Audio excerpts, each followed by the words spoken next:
سلام به همه دوستان خوبم، مخصوصا ایرانیای داخل و خارج از کشور. خیلی خوش اومدید به این ویدیو و هر جا که هستید امیدوارم که سالم و سرحال باشید. امروز اومدم بازار بزرگ تهران و به قولی معروف ترین بازار ایران که از همه جای ایران برای خرید انواع مختلف کالاها به خصوص پوشاک به این بازار میان و امروز دوشنبه ساعت 9 صبح که البته هنوز خیلی از مغازه ها باز نکردن و خیلی ها در حال باز کردن فروشگاه هاشون هستن. خیلی از بساطی ها دارن کار میکنن و مردم اومدن که خریدهای عیدشون رو کم کم اینجا انجام بدن.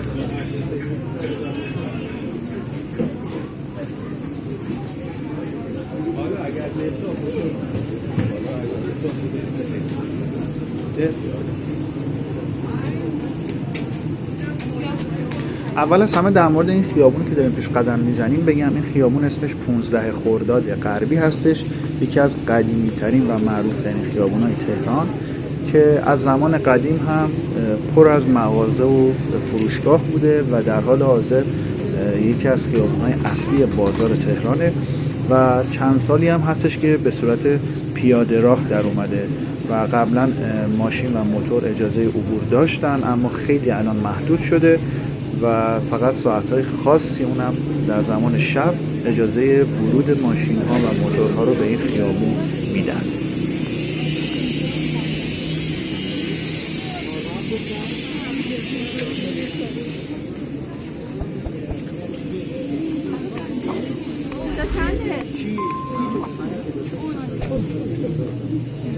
در مورد قیمت‌های داخل فروشگاه‌ها بخوام بهتون بگم، اونجوری که من نگاه کردم و متوجه شدم نسبت به سال گذشته حدود 80% افزایش قیمت داشته کالاها به صورت میانگین، حالا چه لباس و چه خوراکی‌ها. اما اگر از حراجی‌ها و دستفروشی‌های کنار خیابون بخواید خرید بکنید باز این قیمت‌ها یه مقدار مناسب‌تره و کالاهاشون هم میشه گفت کالاهای خوبیه. قیمتشون میگم که نسبت به مغازه ها واقعا پایین تره، چون مغازه ها امسال به شدت افزایش قیمت داشتن به خاطر تورم، به خاطر اجاره، به خاطر مالیاتی که امسال برای فروشگاه ها بستن، به ناچار مجبورن که قیمت هاشون رو تا این حد افزایش بدن. اما بساطی ها و حراجی ها چون خیلی بابت این مسائل هزینه ندارن، خب قیمت هاشون به نسبت پایین تره.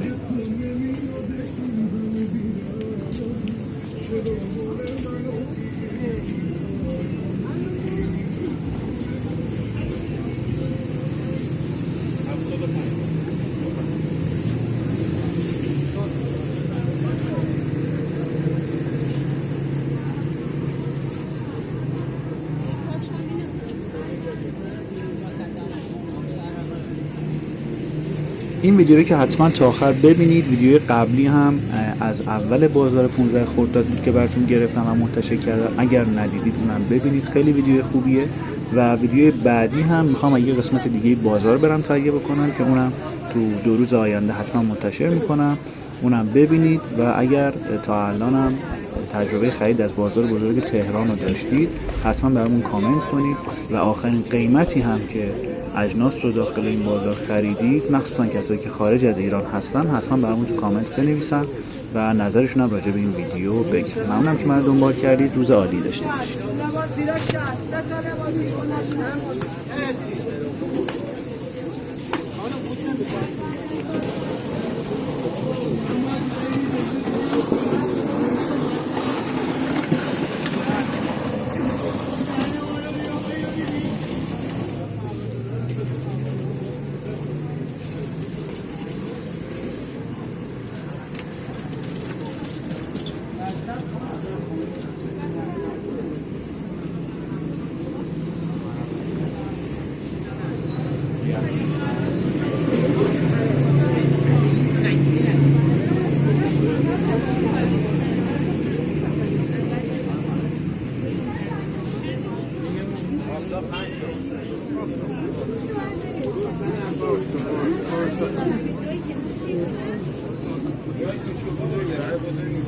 Thank you.